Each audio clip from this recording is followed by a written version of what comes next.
Right, children. Today now we'll discuss the classification of elements, 7th chapter in the 10th class. So, children, in the medical shop, you'll go means when you are going to get any tablet, there will be a number of medicines in the medical shop. The shopkeeper, it is very difficult to remember that all the names, all the tablets. But when we are going to medical shop and asking the any tablet name, without any difficulty, he will take and give to you. Without any loss of time, taking more time or spending more time, he will give immediately. How is it possible? That is. So like that on the super bazaar also. When you go to the super bazaar, there will be our arrangement you will see. Order wise, grocery, select you want, whatever you want. So when they are arranged in the arrangement one order wise, it is easy to take us. So from these two examples, we may understand that any system involving the several things, one particular arrangement is required. If more is there, one particular requirement is arrangement order is required. So like that only in the chemistry also, earliest times scientists have been trying to classify the available elements in the examples of based on that properties only arranged elements. Scientist, why should like that arrangement? Need for the arrangement of the elements in organized manner. Why it is the requirement is there to arrange like that? That we will discuss. So Robert Boyle 1661 defined that element definition is saying Robert Boyle.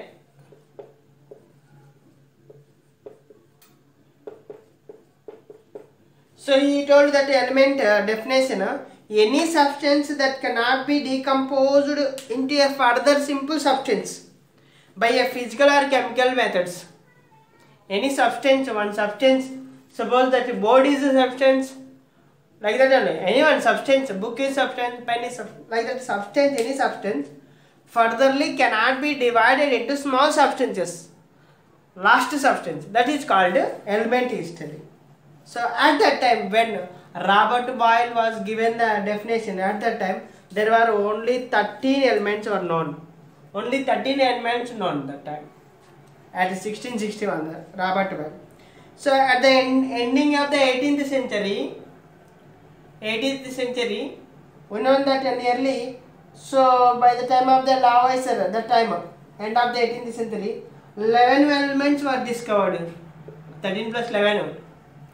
Lavoisier time is there. Lavoisier discovered these 11 elements. Was discovered these 11 elements. So by 1865 there are nearly 63 elements known. Total 63. 1865 by the end of the 18th century. So total 63 elements were known. So and then so by the 1865 about 63 elements were known, and by 1940 also total 91 elements known. 1940 91 elements were known. So these 91 elements natural sources we are getting, and another 17 elements also synthetically were obtained. These are the natural source we are getting. These elements are naturally coming. Natural elements this.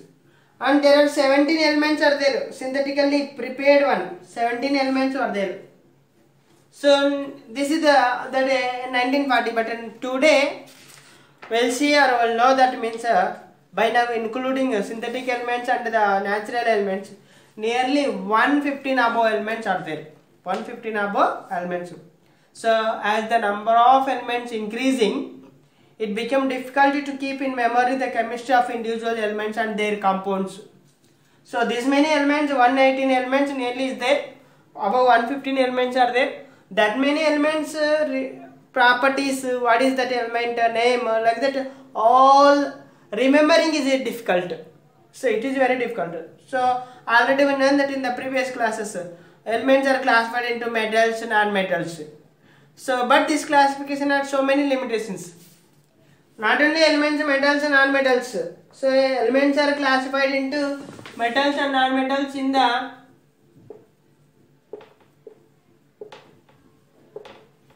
non-metals that is discussed in the previous class, that is the 9th class. But some limitations are there for metals and non-metals decided also. So that's why some more information is required for elements. So there was a need of classify them in the other ways. So that is.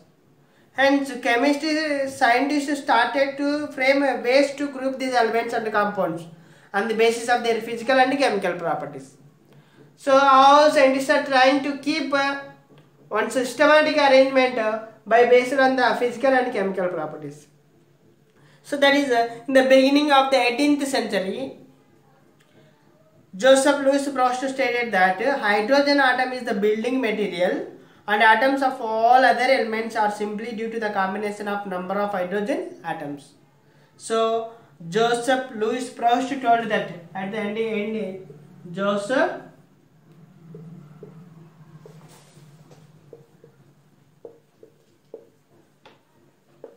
he told that hydrogen is the main element, building element he is telling. Based on hydrogen only, remaining elements are making, like that he is telling. Remaining elements can be get like that. So building material of all other elements is called hydrogen atom he is telling.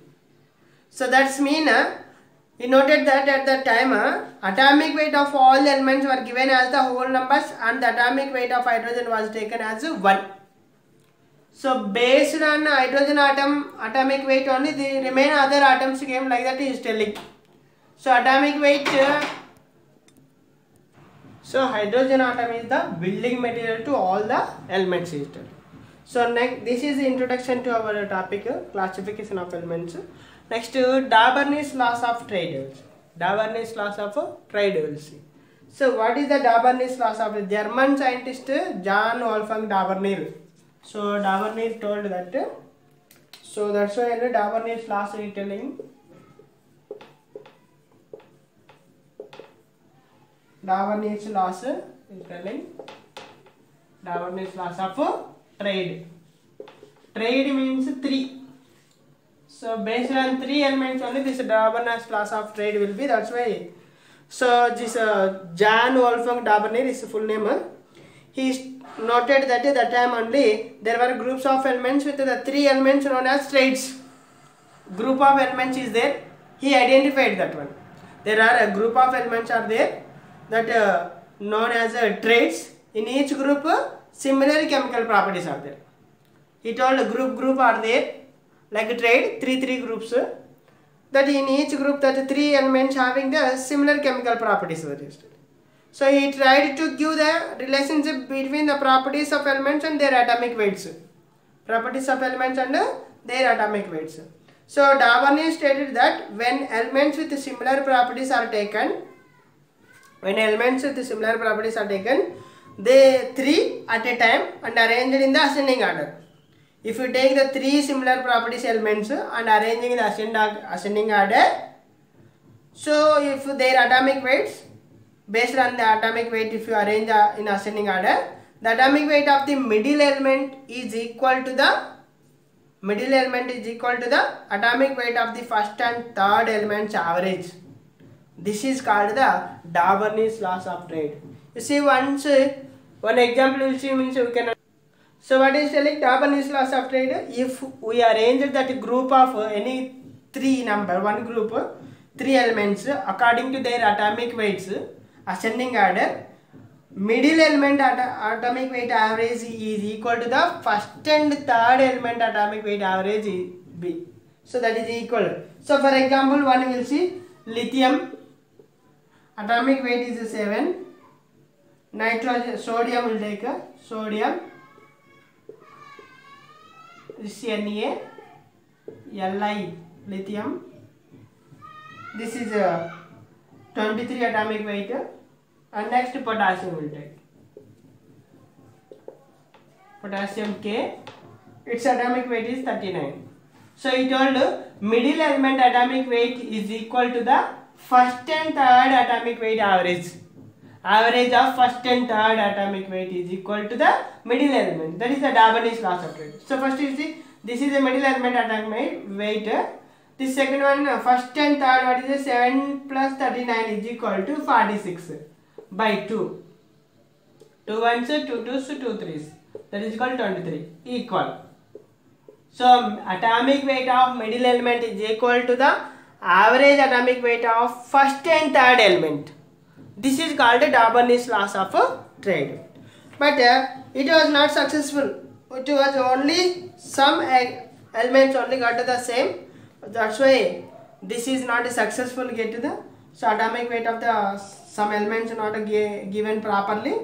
So that's why it has some limitations are there. Some limitations also is there. So what are the limitations? All the known elements at that time could not be arranged in the form of trades.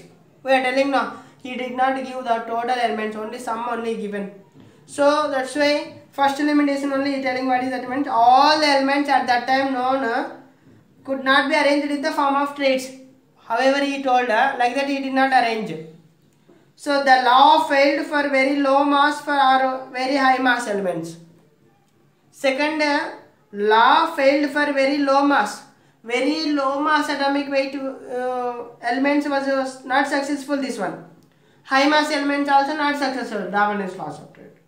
Example, fluorine, chlorine, bromine, atomic weight chlorine is not an arithmetic mean of atomic weight of fluorine and bromine. Not successful. FOCl, this you will take means it not is successful. Like that. And as the technique is improved for measuring the atomic masses accurately, the law was unable to remain strictly valid. Now nowadays technology is improved more. So technique is improved means we are getting the clearly accurate values of the masses. That time it was not successful. It is estimated values all. So Darbonis laws are not successful. All the known elements that time and not successful for low mass and higher masses. And technique is improved means it is not getting the proper correct values. So this is the Darbonis laws of trade.